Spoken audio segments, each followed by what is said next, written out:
우리 같이 한번 인사를 나눕니다. 주님의 은혜가 여러분에게, 옆 사람에게도 한번 주님의 은혜가 그대에게.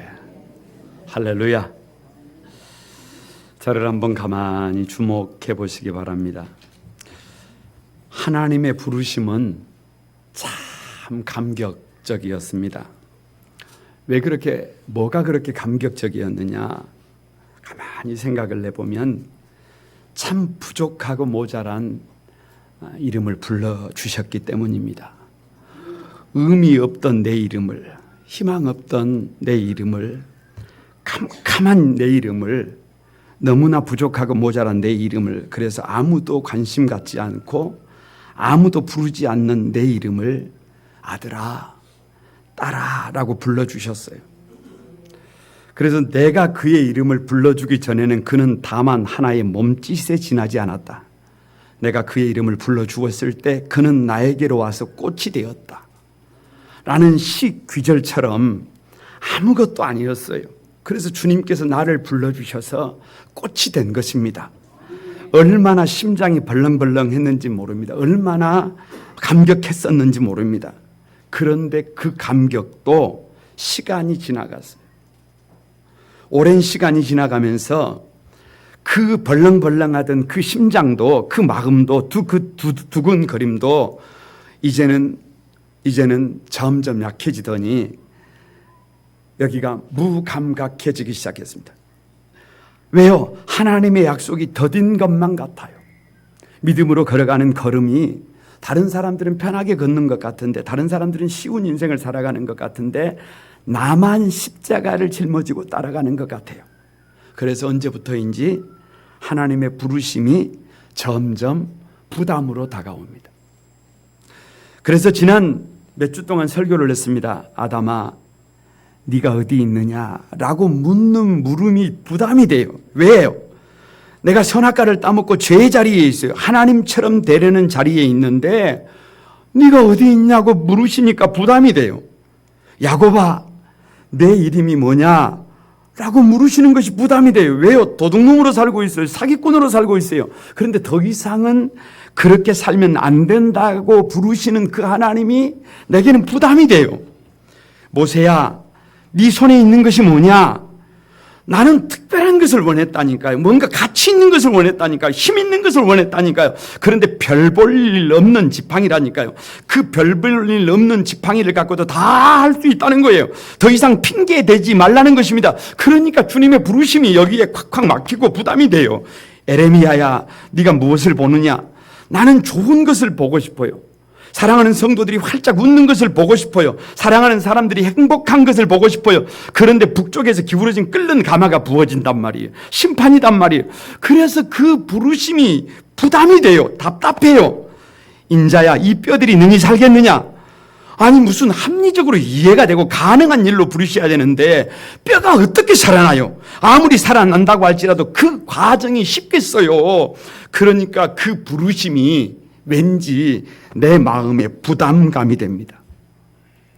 그래서 어떤 분은 이렇게 말씀을 하시더라고요. 요즘은 은혜 받는 것이 두렵다. 왜요? 은혜 받으면 너 주의 종 되라, 네 선교사 되라, 이러면 곤란하다는 거예요. 나도 좀 편하게 살고 싶은데, 나도 좀 컬러풀하게 살고 싶은데, 나도 좀 사는 것처럼 살아보고 싶은데 좁은 길을 가라, 이러면 곤란하잖아요. 그런데 여러분 생각해 보시기 바랍니다. 예수님 앞에 두 개의 수식어가 있어요. 하나는 십자가고 또 하나는 부활입니다. 십자가 없는 예수님은 상상할 수가 없어요. 십자가에 못 박혀 죽으시는 것이 그게 쉽냐? 십자가 없는 부활이 가능하냐? 그러니까 여러분 십자가와 부활 그러면 여기가 답답해 돼요. 부담이 돼요. 부담이 돼. 그래서 오늘은 주님이 우리의 이름을 부르지 않습니다. 이름이 없어요. 이름을 부르지 않고 이렇게 말씀하세요. 누구를 보낼까? 누가 우리를 위하여 갈고? 머뭇거리시는 하나님, 머뭇거리시는 하나님. 일꾼을 애타게 기다리시는 하나님. 아니, 불특정 다수에게 도움을 요청하시는 하나님. 아무리 부담이 돼도 아무리 쉽지가 않아도 그 질문에 우리가 대답할 수 있어야 우리가 회복이 됩니다. 우리가 그 질문에 답할 수 있어야 성도다운 진정한 성도로 살아갈 수 있습니다. 그래야 구별된 삶을 살 수 있어요. 그래서 오늘 하나님의 처방전 6번째, 누가 우리를 위하여 갈 곳입니다. 이런 사람을 쓰신다는 거예요. 지금 이런 사람이 필요하다는 거예요. 이런 사람이 되어야 한다는 거예요. 정말로 회복되기를 원한다면, 정말로 새 삶을 살기를 원한다면, 정말로 주님의 기쁨이 되기를 소원한다면 오늘 누가 우리를 위하여 갈 거라고 하는 이 질문에 반응해야 된다는 거예요. 도대체 이 질문이 무슨 질문인지 오늘 함께 생각하면서 가만히 우리를 진단해보고 하나님의 처방을 기대하는 시간이 되시길 바랍니다. 누가 우리를 위하여 갈 곳, 이 질문 속에는 이런 질문이 있습니다. 네가 거룩한 부담을 갖고 있느냐라고 하는 질문입니다. 여러분 1절을 한번 주목해 보시기 바랍니다. 같이 한번 읽어봅니다. 우시야 왕이 죽던 해에 내가 본즉 주께서 높이 들린 보좌에 앉으셨는데 그의 옷자락은 성전에 가득하였고, 자 보세요. 누가 죽던 해예요? 우시야 왕이 죽던 해예요. 왜 우시야 왕이냐? 여러분 우시야 왕은요 16살의 왕이 돼서 68세까지 유대의 최장수왕이에요. 최장수왕. 다윗보다도 솔로몬보다도 최장수왕. 그러니까 52년 동안이나 유대를 통치한 왕이 대단한 왕입니다. 다윗 이래 훌륭하다라고 하는 왕으로서 이름을 올린 사람이 추앙받던 왕이에요. 왜 그렇게 우시야 왕을 백성들이 추앙했느냐? 3가지 이유가 있습니다. 하나는 탁월한 리더십이에요. 백성들의 아픔이 뭔지, 문제가 뭔지, 눈물이 뭔지를 알았고요. 그래서 백성들의 그 아픈 마음을 해결한 왕이에요. 눈물을 닦아준 왕이에요. 그 다음은요, 경제적으로 부유한 시대를 만들었어요. 유대의 산간지를 개발하고 농사짓는 땅을 많이 개간했습니다. 심지어는 블레셋을 몰아내고, 심지어는 장악을 내가지고 조공을 받게 만든 왕이에요. 그래서 백성들이 굶주리는 사람들이 없고 먹고 살기 좋은 시대를 만든 거예요. 거기다가 외교와 국방을 튼튼히 잘했어요. 그래서 유대의 영토가 저 팔레스타인까지, 저 시리아까지 넓어졌어요. 그가 통치하는 동안에 남유다는 평화 번영을 누렸고 그의 이름은 애굽까지, 변방까지 이름을 날릴 수 있었어요. 여러분 한번 생각을 해보세요. 그런 우시야 왕이 52년 동안이나 통치하던 왕이 죽은 거예요. 그러니까 여러분 한번 생각해 보세요. 이 본문을 대하는 사람들이, 그 시대 사람들이 우시야가 있어서 나라가 부강했어요. 외교와 국방이 안정이 됐어요. 그래서 백성들이 평안했어요. 그런데 그 왕이 죽어버렸어요. 그 기둥이 무너져버렸어요. 그 상실감이 대단하다 그 말이에요. 이제 큰일 났다. 52년 동안 우시야가 있어서, 우시야 왕이 있어서 나라가 이렇게 잘 먹고 잘 살고 이렇게 부흥할 수 있었는데, 국방이 안정됐는데, 외교가 안정됐는데, 우리가 평안할 수 있었는데 그 기둥이 무너져 버린 거예요. 그 상실감이 커요. 그래서 이제 어떡하지? 이제 우리 어떻게 살아야 되지? 도대체 우리나라의 미래는 어떻게 되지? 지금 우리 주변에 저 애굽, 저 바벨론, 저 아수르 저렇게 막 기세등등하게 올라오고 있는데 도무지 앞날이 보이지 않는 거예요. 도무지 미래가 보이지 않는 거예요. 나라의 앞날에 먹구름이 가득합니다. 여기저기에서 들려오는 어렵다, 버겁다, 안 된다, 못해 이런 말들이 막 가득합니다. 선지자 이사야가 그런 상황 속에서 불투명한 미래를 바라보고 하나님 앞에서 거룩한 부담감을 가지고 하나님 앞에 엎드리고 있는 것입니다. 사랑하는 여러분, 어제도 그렇고 오늘도 그렇고 앞으로도 그렇고 하나님은 이렇게 거룩한 부담감을 가지고 있는 사람을 쓰시는 줄로 믿습니다. 요즘 새벽에 에레미야를 묵상하고 있는데 에레미야의 삶은, 선지자들의 삶은 그 앞에 수식어를 하나 붙인다고 한다면 거룩한 부담감이에요. 거룩한 부담감. 뭐가 그렇게 거룩한 부담감이냐? 하나님께서 에레미야에게 결혼도 하지 말아라, 자녀도 갖지 말아라, 초상집도 가지 말아라, 결혼식도 가지 말아라, 3포, 4포, 5포, 7포, 8포, 9포, 10포 시대라 그러잖아요. 사람 구실하지 말라는 거예요. 사람 구실하지 말라는 거예요. 왜요? 지금 예루살렘이, 지금 유다가 나라가 아니다는 거예요. 사람 구실 못하고 있다는 거예요. 여러분, 심지어 이사야는 3년 동안 나체로 맨발로 다니게 하십니다. 벗은 몸으로 가서 말씀을 전하게 하세요. 여러분 앞에 제가 3년 동안 옷을 입지 않고 벗은 몸으로 설교를 하고 있다고 생각해 보세요. 하나님께서 왜 이렇게 하시느냐? 왜 이렇게 하시느냐? 지금 예루살렘이, 지금 유대가, 지금 이스라엘이 발가벗어 벗겨진 것처럼 부끄러운 모습이라는 거예요. 부끄러운 모습이라는 거예요. 그래서 에레미야로 하여금, 이사야로 하여금, 선지자로 하여금 지금의 상태를 선지자들의 몸으로, 행동으로 옮겨 놓으라는 거예요. 여러분, 얼마나 여기가 부담이 되겠어요. 나도 사람 노릇하고 싶다니까요. 나도 칭찬하고 싶다니까요. 나도 축복하고 싶다니까요. 나도 좋은 것을 말하고 싶다니까요. 나도 환하게 웃고 싶다니까요. 그런데 하나님께서 사람 노릇하지 말라는 거예요. 벗은 몸으로 달려가라는 거예요. 얼마나 아프겠어요. 얼마나 부담감이 되겠어요. 여러분, 이사야만 그런 것이 아니라, 에레미야만 그런 것이 아니라 위기의 시대를 살아가는 많은 믿음의 선배들이 그런 영적인 부담감을 가지고 살았어요. 모세도 마찬가지입니다.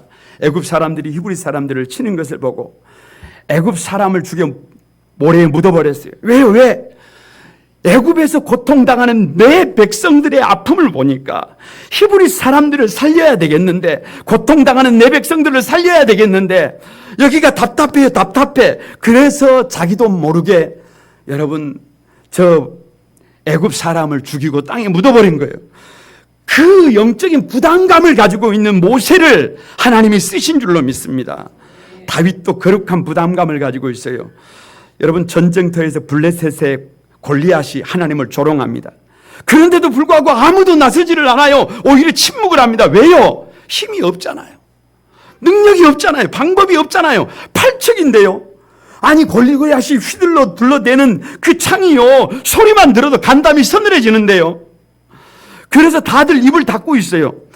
여러분, 능력이 없으니까, 방법이 없으니까, 힘이 없으니까. 그런데 누가 봐도 백전백패예요. 누가 봐도 싸움이 안 돼요. 승산 없는 무모한 도전입니다. 그런데 왜 다윗이 나서는 겁니까? 부담감, 거룩한 부담감. 하나님의 이름을 이렇게 모욕당하게 둘 수 없다. 그런 다윗을 하나님이 쓰신 것을 믿습니다. 누가 이 시대에 기도하느냐, 누가 중보 기도하느냐, 거룩함을, 부담감을 갖고 있는 사람이, 사랑하는 사람들이 어려움을 겪어요. 사랑하는 사람들을 살려야 되겠어요. 돕고 싶어요. 살리고 싶어요. 힘을 실어주고 싶어요. 웃는 것을 보고 싶어요. 행복해하는 것을 한번 봐봤으면 좋겠어요. 그런데 방법이 없어요. 돈이 넉넉해서 돈으로 해결할 수 있는 것도 아니고, 힘이 있어서 뭔가 해줄 수 있는 것도 아니고, 기도밖에 없어요. 줄 수 있는 것이 없어요. 기도밖에 없어요. 중보밖에 없어요. 그래서 거룩한 부담감을 가지고 주님 앞에 엎드리는 사람들, 한 영혼을 바라보면서, 가정을 바라보면서, 주님의 몸된 교회를 바라보면서, 이 역사를 바라보면서 거룩한 부담감을 가진 사람들을 하나님이 쓰신 줄로 믿습니다.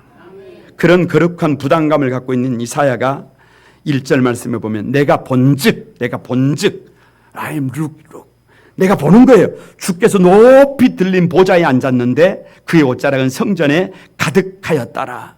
주님이 어디에 앉아 계시느냐? 하늘 보좌에 앉아 있는 거예요. 왜 하늘 보좌냐? 진짜 왕이, 우주의 중심이, 역사의 중심이 우시야 왕이 아니라는 거예요. 지금 세상 사람들은 우시야가 보좌에 앉아있다고 생각하는데, 돈이 앉아있다고 생각하는데, 환경이 앉아있다고 생각하는데, 진짜 왕은 하나님이시라는 거예요. 하나님이 앉아 계시는 겁니다. 이 역사의 주인이 하나님이라는 거예요. 하나님이 이 역사를 섭리하고 다스리고 계신다는 거예요. 그의 옷자락은 성전에 가득합니다. 왜 성전이냐고요? 하나님의 비밀이 교회라니까요. 하늘의 열쇠가, 천국의 열쇠가 교회입니다. 주님의 몸된 교회는 만물을 충만케 합니다. 교회가 세워지면 모든 만물들이 세워져요. 교회가 세워지면 영혼이 세워지고, 교회가 세워지면 가정이 세워지고, 교회가 세워지면 나라가 세워지더라. 하나님의 통치가 교회를 통해서 온 세상에 미치고 있더라. 그래서 이사야가 거룩하다. 여러분, 하나님께서 이사야를 통해서 하나님께서 진단하고 계시는 거예요. 사람들은 우시아가 답인 줄 알고 환경이 답인 줄 알고 그렇게 달려가고 있는데 그것이 아니다. 진짜 답은 우리 하나님이시다. 이사야의 염려는 기후였어요. 기후. 하나님이 일하고 계신다는 거예요.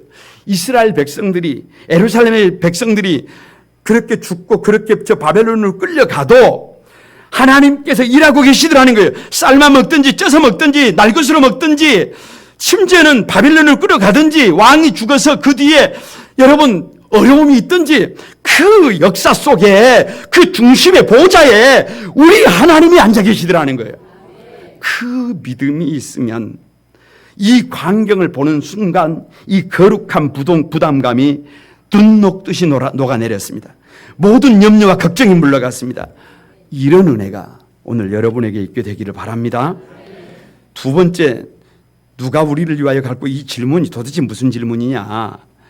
너의 죄를 보고 있느냐는 질문입니다. 네가 백해무익한 자라는 것을 알고 있니? 라고 하는 질문입니다. 5절을 여러분 같이 한번 읽어봅니다. 그때 내가 말하되 화로다 나로 망하게 되었도다. 나는 입술이 부정한 사람이요 나는 입술이 부정한 백성 중에 거주하면서 만군의 여호와이신 왕을 배웠음이로다. 자, 보세요. 이사야의 일대에 전환점이 찾아왔습니다. 여러분에게도 그런 전환점이 오기를 바랍니다. 무기력한 자에서 정말 하나님의 일꾼이 되고 절망의 자리에서 희망의 자리로 우리 인생의 일대 변혁이 찾아오기를 바랍니다. 그 변혁이, 그 전환점이 어디서 오느냐? 이사야가 하나님을 만나면서 단독자로서 하나님 앞에 서면서 절대 거룩하시고 절대 의로우시고 절대 전지전능하신 완전하신 하나님, 그런 하나님 앞에 서면서 인생의 전환점이 찾아온 것을 믿습니다. 여러분, 씨앗이요 좋은 땅에 뿌려지면 싹이 나고 꽃이 피고 열매가 맺는 것은 너무 당연한 것이에요. 사람이요 좋은 가정에 태어나서 좋은 친구 만나고 좋은 스승 만나고 좋은 배우자 만나고 그러면 인생이 쉬워지는 거예요. 그런데 땅이 아니라 사람이 아니라 전지전능하신 하나님이에요. 완벽한 하나님이에요. 퍼펙트한 하나님이에요. 말로만 들었던 하나님을 눈으로 보고 하나님의 음성을 귀로 들어보세요. 인생이 안 달라진다고요? 인생에 전환점이 오지 않는다고요? 그 전지전능하시고 무소부지하시고 나보다 사랑하시는 하나님 앞에 서보면 인생이 달라집니다. 하나님의 말씀이 내 삶의 기준점이 되면 우리 인생은 달라지게 됨을 믿습니다. 가장 큰 변화가 뭐냐? 어떤 기적을 행하는 게 아니에요. 다른 사람이 못하는 것을 행하는 게 아니에요. 가장 큰 변화가 뭐냐? 자기 자신의 죄를 선명하게 보는 것입니다. 자기의 무기력을 선명하게 보는 것이에요. 왜냐? 내가 잘하는 것, 나의 장점, 나의 나의 나됨을 보는 것이 아닙니다. 나의 죄를 보는 거예요. 나의 허물을 보는 거예요. 나의 부족함을 봅니다. 이건 당연한 거예요. 왜냐? 가장 아름다운 하나님이에요. 가장 퍼펙트한 하나님이에요. 그분 앞에 서면 나는 낫승이에요. 나는 아무것도 아니에요. 죄밖에 없다니까요. 굴러다니는 죄덩어리라니까요. 죄인 중에 괴수라니까요. 나의 눈이 아니라 하나님의 눈으로 나를 스캔하면 나는 책임자가 아니에요. 나는 하나님의 일꾼이 될 수가 없어요. 나는 백해무익한 자예요. 그래서 이사야가 5절에 화로다 나여 망하게 되었도다 라고 고백합니다. 너무 추하고 너무 더럽고 너무 부정한 자아를 보게 되는 거예요. 내가 왜 이렇게 더러운 삶을 살았는지, 내가 왜 이렇게 추악한 삶을 살았는지, 내가 왜 이렇게 아무것도 아닌지, 내가 왜 이렇게 역사의 암적인 존재가 됐는지, 내가 왜 이렇게 백해무익한 존재가 됐는지. 아침부터 저녁까지 술에 취해서 비틀거리는 청년들을 보고 112가지 우상을 달고 아기죽거리면서 돌아다니는 여자들을 보면서 부정하다고 더럽다고 생각했는데, 뇌물 받고 악을 선하다고 하면서 선을 악하다고 하는 지도자들을 보면서 부정하다고 생각했는데, 그 사람들이 문제가 아니라니까. 내가 아니라 다른 사람들이 문제라고 생각했어요. 다른 사람 때문에 내가 아프고 내가 힘들고 내가 고통스럽다고 생각했어요. 그래서 발바닥에서 머리털까지 성한 곳이 없다고, 좋은 포도가 아니라 들포도 같아져 버렸다고. 그런데 그 사람들이 부정한 것이 아니라, 그 사람들이 더러운 것이 아니라, 그 사람들이 아닌 것이 아니라 내가 더럽고 내가 부정하고 내가 사람이 아니었다니까요. 내가 암적인 존재를 했다니까요. 아니 세상에서 가장 부정한 사람이 나 자신이었다니까요. 그래서 화로다, 나로 망하게 되었도다라 라고 외치는 것입니다. 하나님 앞에 서면 누구나 다 이런 비슷한 경험을 합니다. 여러분, 베드로가 밤새도록 고기를 잡았어요. 빈 배예요. 빈 그물이에요. 빈 인생이에요. 그런데 그 베드로에게 예수님께서 깊은 데로 가서 그물을 던지라고 하세요. 베드로가 말씀에 순종해서 그물을 던졌더니 그물이 찢어질 만큼 고기가 많이 잡혔어요. 하나님 앞에 선 것입니다. 베드로가 나를 떠나소서, 나는 죄인입니다. 왜요? 전능하신 하나님 앞에 서보면 내 죄가 보인다니까요. 나의 무기력이 보인다니까요. 사도 요한은 예수님의 특별한 사랑을 받은 제자임이 분명합니다. 계시록 1장에서 오른손에 7 별이 있고 그의 입에 좌우에 날쌘 검이 나오고 얼굴은 해가 힘있게 비치는 것 같은 주님을 뵙고, 요한이 이렇게 고백합니다. 내가 볼 때에 그의 발 앞에 엎드려져 죽은 자 같이 되며 더 이상 말할 수가 없어요. 그분 앞에 서니까 나는 죽은 자가 되어버렸어요. 더 이상 나의 소리는 없어요. 더 이상 내 목소리를 낼 수 없어요. 내 의를 낼 수 없어요. 왜요? 전능하신 하나님 앞에 서면 나의 부족함밖에 보이지 않는다니까요. 그래서 새로워집니다. 그래서 회개는 내가 하는 것이 아니라 하나님 앞에 서면 참된 회개가 가능해집니다. 하나님의 눈으로 나를 볼 때 나를 바라볼 수 있습니다. 제 가운데 망할 수밖에 없는 자신의 연약한 본성에 대한 고백을 비로소 할 수 있습니다.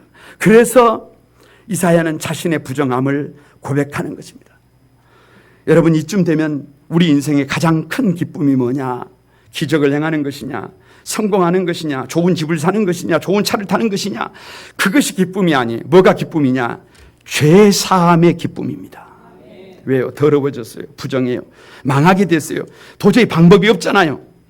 나는 자격이 안 되잖아요. 나는 일꾼이 될 수 없잖아요. 나는 버려져야 되잖아요. 그런데 천사를 시켜서 제담 숯불을 가져다가 이사야의 집을 확 찢어버렸어요. 더 이상 묻지 않겠다는 것입니다. 더 이상 따지지 않겠다는 것입니다. 그러니 지금부터는 안 된다, 부정한다, 못한다 그런 말 하지 말라는 것입니다. 더 이상 그 부정적인 생각도 버리라는 것입니다. 그래서 7절에 보라, 이것이 내 입에 닿았으니 내 악이 제하여졌고 내 죄가 사하여졌느니라. 100% 죄를 용서하신 것입니다. 더럽고 추악한 자격 없는 나를 주님이 용서해 주시고 나를 새롭게 하셔서 나를 다시 써주시는 것입니다. 그래서 나 같은 사람을 주님 앞에 세워주시고 주님의 입으로 다시 써주시는 것입니다. 능력이 있어서가 아니라, 대단해서가 아니라 주님이 용서해 주셔서 다시 써주셔서 죄 사함의 은혜가 너무 커서 그 부르심에 우리가 예스 예스, 하나님이 세워주시는 자리라면 거기가 어디라도 예스 예스, 아멘 아멘, 어디든 갑니다. 어떤 것도 합니다. 다른 사람의 잘못까지 넉넉히 용서하고 그 길을 따라갑니다. 이런 은혜가 여러분에게 있기를 축복합니다. 세 번째, 누가 우리를 위하여 갈고, 이 질문이 무슨 질문이느냐? 자기 자신의 사명에 대한 비전을 보고 있느냐? 네가 해야 될 일이 뭔지 알고 있느냐라고 하는 질문입니다. 8절에 내가 또 주의 목소리를 들으니 주께서 이르시되 내가 누구를 보내며 누가 우리를 위하여 갈고 하시니 그때에 내가 이르되 내가 여기 있나이다, 나를 보내소서 하였더니. 자, 보세요. 이 질문에는 하나님의 깊은 고뇌가 있다는 말씀을 드렸습니다. 사람을 부르실 때 모세야 모세야, 사무엘아 사무엘아 이름을 불러요. 그런데 이사야는 이상하게 이름을 부르지 않습니다. 직접 사명을 주지도 않습니다. 왜요? 부담스러워한다니까요. 버거워한다니까요. 사역자로 산다는 것이 너무 힘들고 위험하다니까요. 그럼에도 불구하고 이 일은 누군가는 반드시 해야 해요. 여러분, 아무리 엄마가 힘들다고 엄마가 안 될 수 없잖아요. 아버지가 안 될 수 없잖아요. 아무리 힘들어도 버거워도 그 길을 가야 해요. 죽어가는 생명을 살리고 멸망해가는 나라를 구원하기 위해서는 누군가가 이 부르심에 응답을 해야 해요. 그래서 지금 하나님이 고뇌하고 계십니다. 내가 누구를 보낼까? 누가 우리를 위해 갈고? 이사야가 대답을 해요. 8절에 내가 여기 있나이다. 나를 보내소서. 여러분 지금 이사야가요 비행기 타고 외국에 공부하러 유학 가는 것 아닙니다. 여수에서 여러분 일 잘했다고 선택을 받아서 청와대로 승진하는 것 아니에요. 굿뉴스가 아니라 재앙과 심판을 전하러 가는 것입니다. 내가 가고 싶은 길이 아니라 하나님이 가라는 길입니다. 생명을 걸고 가야 할 길입니다. 얼굴에 철판을 깔고 가야 하는 길입니다. 그 길은 험난하고 고통스럽고 인기 없고 온갖 멸시와 천대를 받는 길이에요. 그럼에도 불구하고 그 길은 기꺼이 가고자 부르시며 응답하는 거예요. 외로운 길이에요. 버거운 길이에요. 그 길을 이사야가 가겠다는 것입니다. 참으로 안타깝습니다. 왜요? 우리 시대가 참으로 패역한 시대잖아요. 음란한 시대잖아요. 더 이상 죄를 짓고도 죄를 죄라고 생각하지 않습니다. 완악한 시대예요. 자기 고집에 묶여 있어요. 이들에게 누가 가서 생명의 복음을 전할 것인가? 아무런 생각도 없이 지옥으로 달려가고 있는 영혼들에게 누가 가서 구원의 복음을 전할 것인가? 붕해를 통해서 교통사고로 죽는 사람보다 자살해 죽는 사람이 3배라고 하는데, 공허한 인생인데, 목적 없는 인생인데, 빛이 없는 인생인데, 이런 시대에 하나님께서 사람을 찾는데 누가 가서 저들을 살릴 수 있는가? 하나님은 안타까운 심정으로 일꾼을 찾고 있는데, 하나님은 능력 있는 사람을 찾고 있는 것이 아닌데, 말 잘하는 사람을 찾고 있는 것이 아닌데, 뭔가 대단한 일을 할 수 있는 사람을 찾고 있는 것이 아닌데, 그저 하나님의 마음으로 순종하는 사람, 부족하지만 내 인생을 주님 앞에 드리기를 원하는 사람, 한 영혼을 불쌍히 여길 수 있는 사람, 아무리 반응하지 않아도 어떤 열매가 없어도 돌아서지 않고 끝까지 포기하지 않고 주님의 말씀 들고 달려갈 수 있는 한 사람을 찾고 있는데, 이사야처럼 내가 여기 있나이다. 나를 보내소서. 그렇게 고백하는 저와 여러분이 되기를 바랍니다. 이사야의 비전이 뭐냐? 이사야가 할 일이 뭐냐? 여러분, 하나님께서 이사야를 이스라엘 백성들에게 보내십니다. 가라. 가서 전해라. 그런데 보내시면서 전혀 생각지도 못하는 말씀을 하십니다. 무슨 말씀이냐? 9절에 이렇게 말씀을 하세요. 너희가 듣기는 들어도 깨닫지 못할 것이요 보기는 보아도 알지 못하래. 이것이 도대체 무슨 말이에요? 이사야가 백성들에게 가서 하나님의 말씀을 아무리 전해도 깨닫지 못한다. 보기는 보아도 듣지 못한다. 알지 못한다. 아니, 보여줘도 알지 못하고 전해줘도 알지 못할 것 같으면 나를 왜 보내시는 거예요? 10절에 염려하건대 그들의 눈으로 보고 귀로 듣고 마음으로 깨닫고 다시 돌아와 고침을 받을까 하느라. 아니, 이것은 또 무슨 말씀이에요? 이사야에게 가라고 한 것은 가서 말씀을 전하면 고치고 회복시키겠다는 거 아니에요? 그런데 깨달을까 봐 걱정하시면서, 회복될까 봐 염려하시면서 도대체 이사야를 왜 보내는 거예요? 이 말을 뒤집으면 그만큼 타락했다는 겁니다. 그만큼 잘못됐다는 겁니다. 그만큼 어렵다는 것입니다. 그만큼 어둡다는 것입니다. 그만큼 쉽지 않다는 것입니다. 그만큼 갈 길이 멀다는 것입니다. 그만큼 우리가 이해하지 못하는 하나님의 깊고 넓은 뜻이 있다는 것입니다. 그만큼 순종하기가 어렵다는 것입니다. 다 알지 못한다는 것이에요. 아무리 철든 자식이라도 엄마의 마음을 다 알 수 있을까요? 아버지의 마음을 다 알 수 있을까요?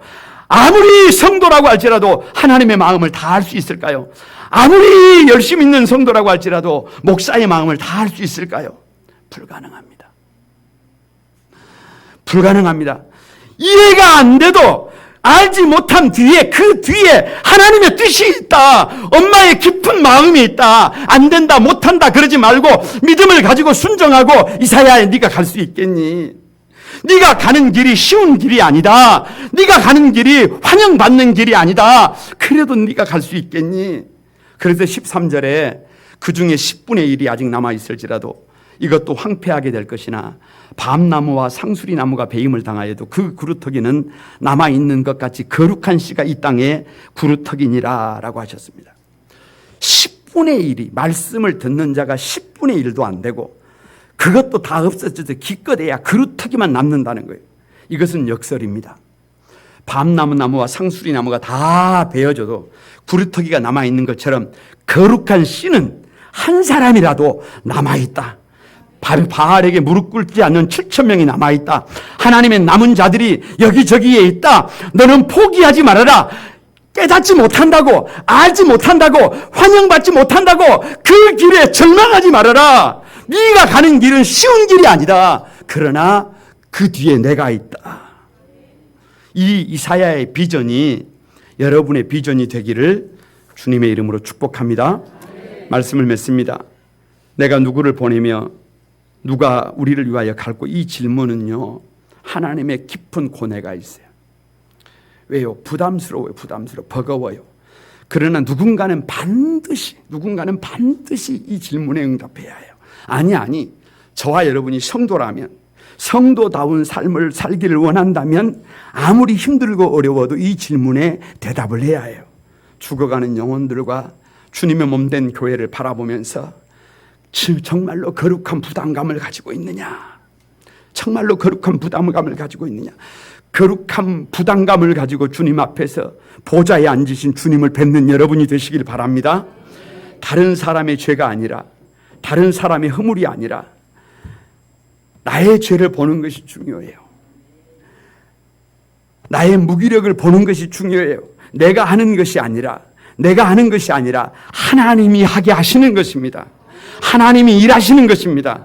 결코 쉽지 않지만 꼭 해야 할, 저와 여러분에게 주어진 삶의 자리에서, 사명의 자리에서 붙들어야 될 그 사명, 어렵다고 힘들다고 포기할 수 있는 것이 아닙니다. 그냥 갈 수 있는 것이 아니에요. 아무리 어려워도, 어떤 장애물이 있어도, 아픔이 있어도 반드시 이겨내고 달려가야 합니다. 거룩한 씨를 찾을 그날까지, 주님이 부르시는 그날까지 여러분 달려가는 저와 여러분이 되시기를 주님의 이름으로 축복합니다. 우리 같이 한번 찬양하면서 하나님 앞에 영광을 돌리겠습니다. 주님의 마음을, 이 찬양 같이 드립니다.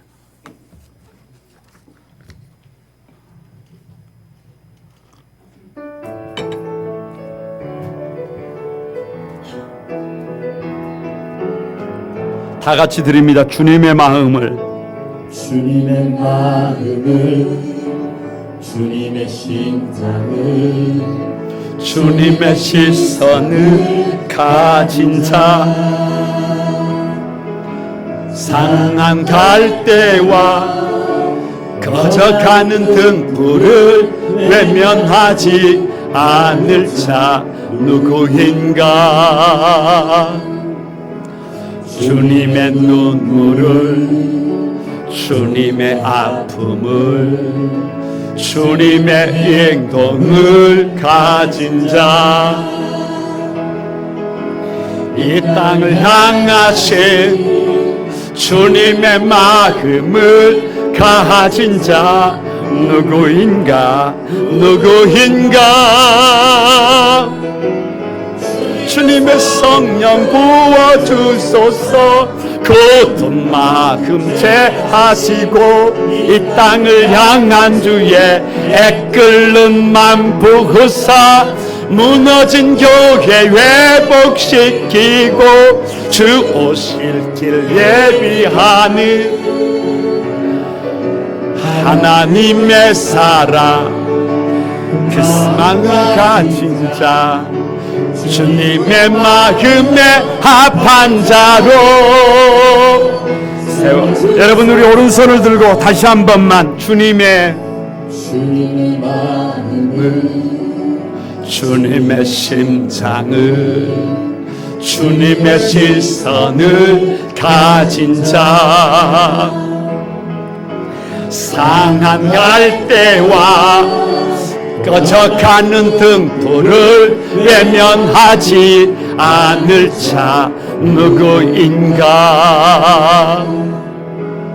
주님의 눈물을, 주님의 아픔을, 주님의 애통을 가진 자, 이 땅을 향하신 주님의 마음을 가진 자 누구인가? 여러분, 우리 두 손을 들고 한번 주님의 성령 부어주소서. 아멘. 채우시고 이 땅을 향한 주의 애끓는 마음 부사 무너진 교회 회복시키고, 아멘.